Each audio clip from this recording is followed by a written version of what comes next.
श्री गुरुदत्तांच्या गोष्टी. श्री गणपतीला नमस्कार, श्री सरस्वतीला नमस्कार, श्री ब्रह्मा विष्णू महेश यांना नमस्कार. श्री गुरु नरसिंह सरस्वती गाणगापुरास वास्तव्य करून होते. हे सर्व राज्यातील लोकांना माहीत होते आणि त्यांची कीर्ती सर्वत्र पसरली होती, म्हणून सर्व लोक तेथे यात्रेला येत असत. असाच एक नामधारक नावाचा साधक अतिशय कष्टात होता आणि नित्य गुरूंचे ध्यान करीत असे.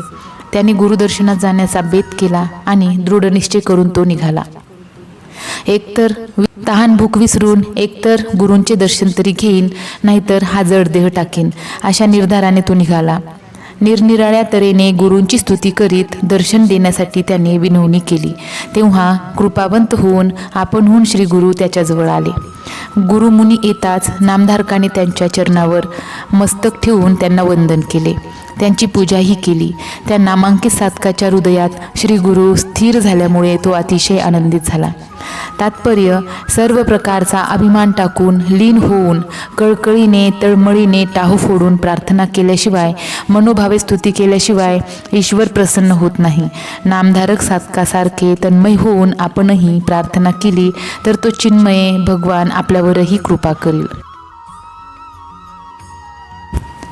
दुसरी कथा आहे. पूर्वी गोदावरीच्या तीरावर अंगिरस ऋषीचा आश्रम होता.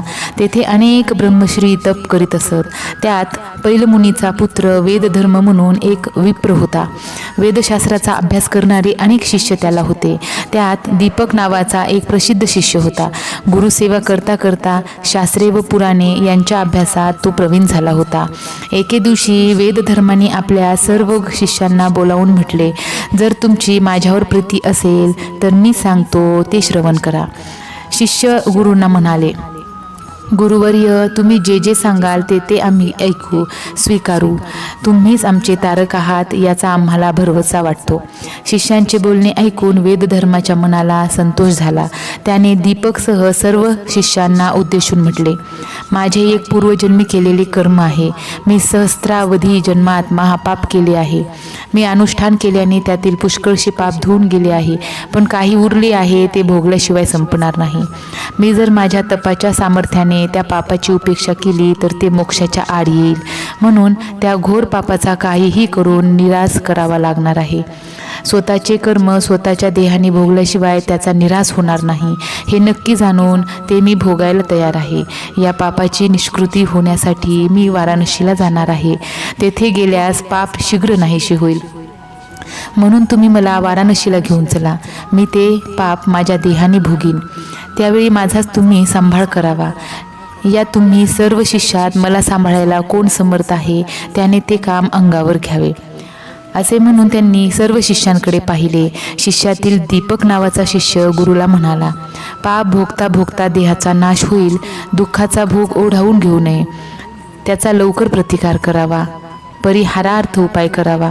तेव्हा वेदधर्म त्याला म्हणाला, मनुष्याचे शरीर आरोग्यपूर्ण व दृढ आहे तोपर्यंतच पापांचे क्षालन करावे, नाहीतर पाप विषाप्रमाणे वाढत पसरत जाते. किंवा तीर्थात जाऊन आपल्या देहाने प्रायश्चित घ्यावे.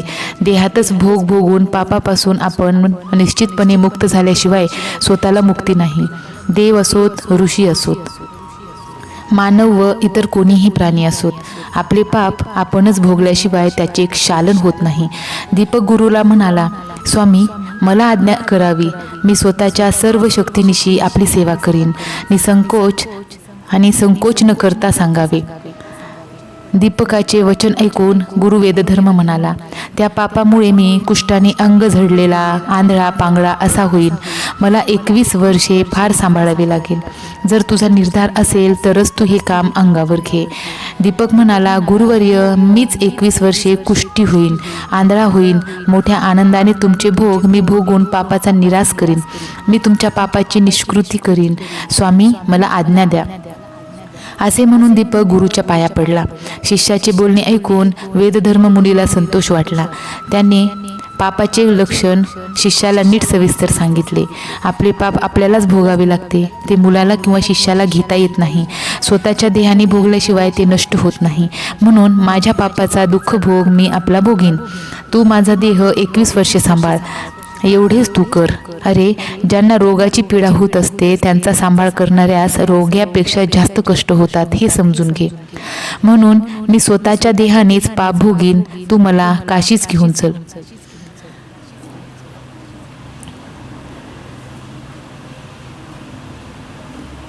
तेथे माझा सांभाळ कर. मी काशीत जाऊन पापरहित होईन. हे शिष्योत्तमा, तुझ्यामुळे मी शाश्वत पदास पोचेन. दीपक गुरुला म्हणाला, मी तुम्हाला नक्की काशीस घेऊन जाईन. तेथे 21 वर्षे तुम्हाला सांभाळीन. तुम्ही मला साक्षात विश्वनाथासमान पूज्य आहात. एवढे सांगून त्याने गुरुला कुष्ठ होताच काशीस नेले. वेदधर्माला सर्व देह व्यापून कुष्ठ फुटले. त्या जखमातून पू, कृमी व रक्त पडे. त्यात फार वेदना होऊ लागल्या. त्यातच त्याला फेफरे आले, दृष्टी गेली. गुरुला विश्वनाथ रूपी समजून दीपक नित्य भिक्षा मागून आणून त्यांची भक्तीने एकनिष्ठपणे सेवा करीत होता. ज्यांना रोगांची पीडा होते ते लोक एरवी साधू असले तरी क्रूर, तापट होतात. त्याचप्रमाणे वेदधर्म व्याधीने ग्रस्त झाल्यामुळे क्रूर झाला होता. दीपकने एकदा भिक्षा आणली असता गुरु कोपला. भिक्षा थोडी आणलीस म्हणून चिडून त्याने भिक्षान्न भूमीवर लोटून दिले. अन्न घेतलेच नाही. दुसऱ्या दिवशी शिष्याने पुष्कळ भिक्षान्न आणले, तर पक्वान्ने का आणली नाहीस म्हणून मला नाना प्रकारच्या भाज्या आणून दे असे म्हणून तो शिष्याला मारायला उठला. शिष्याने ते सर्व पदार्थ आणले, पण गुरुने ते सर्व वाया घालविले आणि वर शिष्याला शिव्याही दिल्या. मध्येच कधी तो शिष्याला म्हणे, बाबा रे, तू ज्ञानी आहेस. सर्व शिष्यात तू चुडामणीसारखा श्रेष्ठ आहेस. तू माझ्यासाठी किती कष्ट करतोस. लगेच म्हणे, अरे पाप्या, अरे क्रूरा, मला किती त्रास देतोस. पू, मांस, विष्ठा, मूत्र वारंवार धुतले पाहिजेस, ते का धुत नाहीस. अरे, या माशा पहा किती चावतात. त्यांचे तू निवारण का करीत नाहीस. तो सेवा करू लागला की गुरु म्हणे, भिक्षा मागायला का जात नाहीस. पापाचा प्रभावच असा असतो की मनुष्य वाईट साईड बोलतो, अपशब्द बोलतो. गुरु हाच ब्रह्मा, विष्णू व शंकर आहे.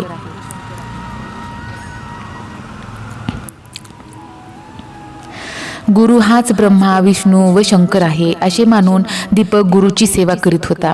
एके दिवशी शंकर त्यावर प्रसन्न झाला. शंकर म्हणाला, गुरुभक्त दीपका, तुझ्या गुरुभक्तीने मी संतुष्ट झालो. आता वर माग. दीपक शंकराला म्हणाला, हे मृत्युंजया, मी माझ्या गुरूंना विचारल्याशिवाय वरदान घेत नाही. असे म्हणून दीपक गुरुजवळ गेला व नम्रपणे म्हणाला, आपल्यावर प्रसन्न होऊन विश्वनाथ स्वतः सन्मुख आला आहे. जर स्वामींची आज्ञा असेल तर आपली व्याधी बरी व्हावी असा वर मागेन. सदाशिवाने वर दिला तर आपल्याला बरे वाटेल. शिष्याचे म्हणणे ऐकून गुरु रागावून म्हणाला, नको, माझ्या व्याधीच्या निमित्ताने ईश्वरास त्रास देऊ नकोस. पातक भोगल्या वाचून त्याचा निराश होणार नाही, ते दुसऱ्या जन्मातही बाधते असे शास्त्रवचन आहे. गुरुने तसे सांगितल्यावर शिष्य शंकराकडे गेला व म्हणाला, आम्हाला वर नको. गुरुची तशी इच्छा नाही, मी वर कसा घेऊ. तेव्हा शंकराला मोठा विस्मय वाटला व तो निर्वाण मंडप क्षेत्रात गेला. तेथे त्याने सर्व देवांना बोलावून विष्णूपुढे तो वृत्तांत सांगितला. विष्णू शंकराला म्हणाला, हा गुरु व हा शिष्य आहे तरी कसा. त्यांचा वास कोठे आहे, मला स्पष्ट करून सांग. शंकर विष्णूला म्हणाला, मी मोठे आश्चर्य पाहिले. दीपक नावाचा एक तरुण साधक आहे. वेदधर्म नावाच्या आपल्या गुरुची तो अपूर्व सेवा काशीत करत आहे. निर्वाणाची गुरुभक्ती करणाऱ्या दीपकाला पाहून माझ्या मनात प्रीती उत्पन्न झाली आहे. मी त्याला वर देण्यासाठी गेलो होतो, पण गुरुची आज्ञा नाही म्हणून तो वरदानच घेईना. बळानेच वर देऊ केला तर दीपक वर घेणार नाही. त्याने आपले तन व मन गुरुस अर्पण केले असून तो संतुष्ट मनाने गुरुची सेवा करीत आहे. ते गुरु शिष्य कसे आहेत ते पाहण्यासाठी विष्णू गेला व तेथील भक्तीचा आविष्कार त्याने पाहिला. तो संतुष्ट होऊन दीपकाला म्हणाला, दीपका, मी तुझ्या भक्तीने संतुष्ट झालो आहे, तू वर माग. दीपक विष्णूला म्हणाला, भगवंता, काय पाहून, कोणते कार्य वा भक्ती पाहून आम्हाला वर देत आहेस. मी तर तुझी भक्ती करीत नाही, तुझे नामस्मरण करीत नाही, उगीच मला वर कसा काय देतोस. दीपकचे बोलणे ऐकून महाविष्णू प्रसन्न झाले व म्हणाले, तू जीवाच्या कराराने गुरुभक्ती करतोस म्हणून मी प्रसन्न झालो आहे.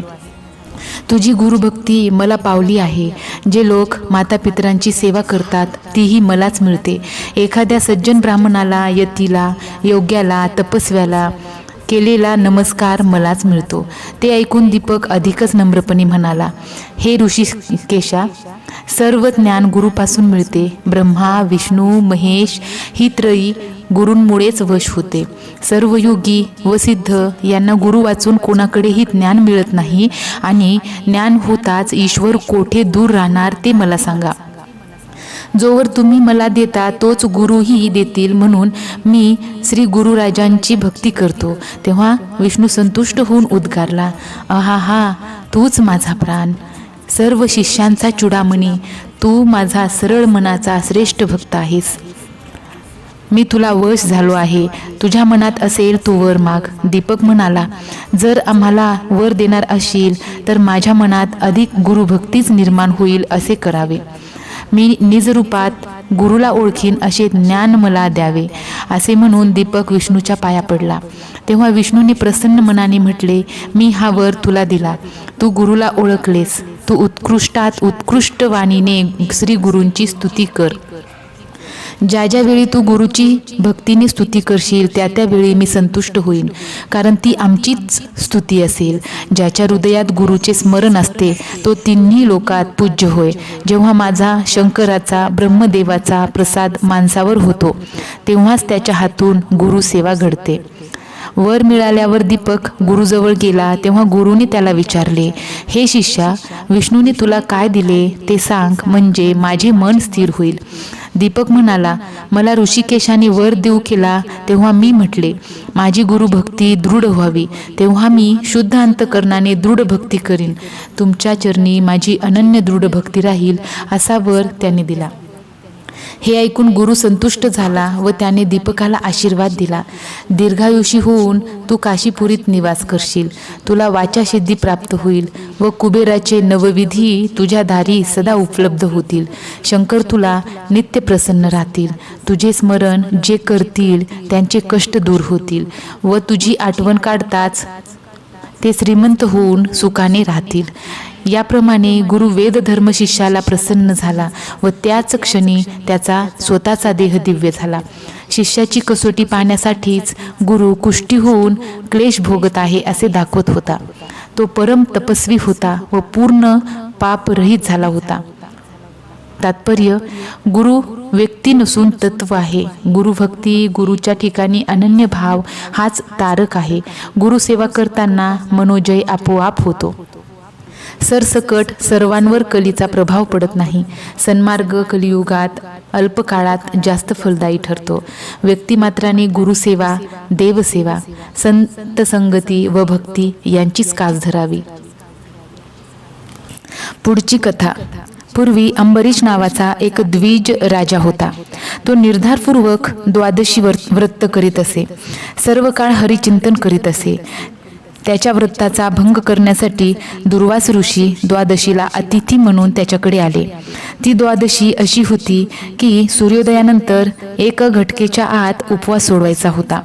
अंबरीशाला फार भय वाटू लागले. पारणे नीट पार पडेल की नाही अशी शंका वाटू लागली.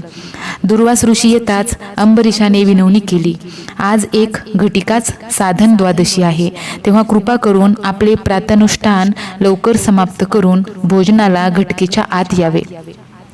दुर्वास ऋषी नदीवर गेले. तिथे अनुष्ठान करता करता एक घटका झाली. अंबरीशाने आपला व्रतभंग होऊ नये म्हणून वेळेच्या आत तीर्थप्राशन करून उपवास सोडला. तोच दुर्वास ऋषी आले. त्यांनी राजाच्या मुखाकडे पाहून म्हटले, अरे दुरात्म्या, अतिथीला न घालताच भोजन घेतलेस काय? दुर्वाशीने अंबरीशाला शाप दिला.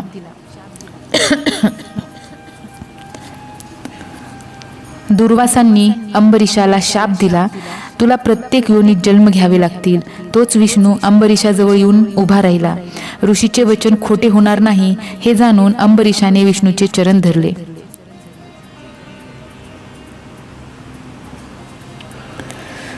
पुढची कथा. द्वापार युगाच्या शेवटी धौम्य नावाचे एक ऋषी होते. वेदाभ्यास करण्यासाठी त्यांच्याजवळ अरुणी, वेद व उपमन्यू ह्या नावाचे 3 शिष्य राहत होते. पूर्वी गुरूंची अशी रीत असे की ते शिष्यांकडून आपली सेवा करून घेत असत व त्याच्या मनाची शेवटपर्यंत कसोटी पाहत असत. त्याची भक्ती अनन्य आहे असे पाहून तत्काळ कृपा करून त्याची मनोकामना पूर्ण करीत असत.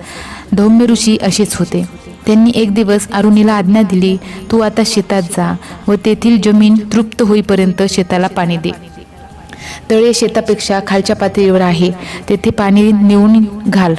गुरूंची आज्ञा ऐकून अरुणी धावत रानात गेला. तेथे एक मोठा कालवा वाहत असताना दिसला.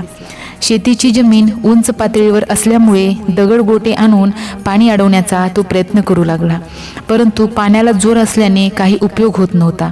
म्हणून आपण स्वतःच पाणी आडवे होऊन पाणी घालावे असे त्यांनी ठरविले. दोन्ही हात एका दरडीवर व पाय दुसऱ्या टेकडावर ठेवून तो आडवा पडला. पाणी अडले व पाणी वाढून गुरूंच्या शेताकडे जाऊ लागले. इकडे धौम्य ऋषी मनात विचार करू लागले, सूर्य मावळण्याची वेळ आली तरी आपला शिष्य कसा आला नाही. ते शेताकडे गेले.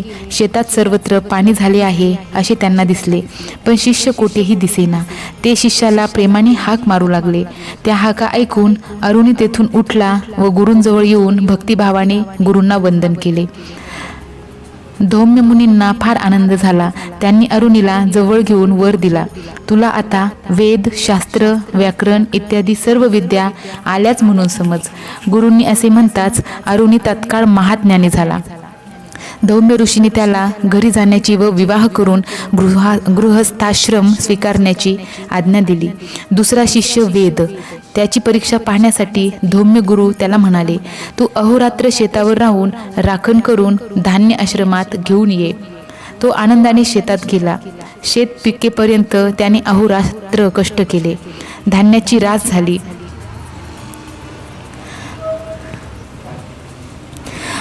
गाड्याला एका बाजूसच रेडा झुंपला असल्याने दुसऱ्या जागी वेदाने स्वतःच झुंपून घेतले व गाडा ओढीत ओढीत शेतापर्यंत नेला. 2 खंडी भात गाड्यावर भरून एका बाजूस रेडा व दुसऱ्या बाजूस वेद स्वतः असे गाडा ओढू लागले. रेड्याच्या वेगाने वेदाला भरभर चालता येईना. मग त्याने आपल्या गळ्यात कंठाळी बांधून घेतली. जोर करून रेड्याबरोबरच गाडा ओढीत चालला. पुढे रेडा चिखलात रुतला. रेड्याला सोडून गाडा ओढण्याच्या प्रयत्नात त्याच्या गळ्याला फास बसला. इतकी निर्वाणाची परिस्थिती होईपर्यंत धौम्य त्याच्याजवळ आले. शिष्याची अवस्था पाहून त्यांना कृपा समजली. त्यांनी गाड्यापासून शिष्याला सोडविले. आलिंगन दिले. तू वेदशास्त्रात पंडित होशील असा वर दिला. तत्क्षणी वेदाला सर्व विद्या येऊ लागल्या. गुरूंची आज्ञा घेऊन वेद आपल्या घरी परत गेला. तिसरा शिष्य उपमन्यू.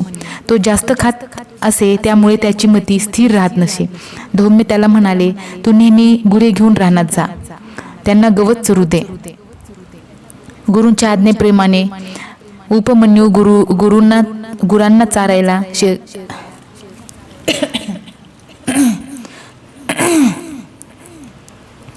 तिसरा शिष्य उपमन्यू. तो जास्त खात असे, त्यामुळे त्याची मती स्थिर राहत नसे. धौम्य त्याला म्हणाले, तू नेहमी गुरे घेऊन रानात जा, त्यांना गवत चार. गुरूंच्या आज्ञेप्रमाणे उपमन्यू गुरांना चारायला रानात घेऊन आला, पण त्याला भूक लागल्यावर तो सर्व गुरे घेऊन परत आला. गुरु रागावून म्हणाले, रोज सूर्य मावळेपर्यंत रानात गुरे राखली पाहिजेच. पुढे त्याला रानात भूक लागल्यावर तेथील नदी तीरावरील ब्राह्मण घरी भिक्षा मागून तो भोजन करीत असे. त्याची ही कृती गुरूंना कळाल्यावर ते म्हणाले, मला टाकून तू एकटाच कसा काय जेवतोस? भिक्षा माग.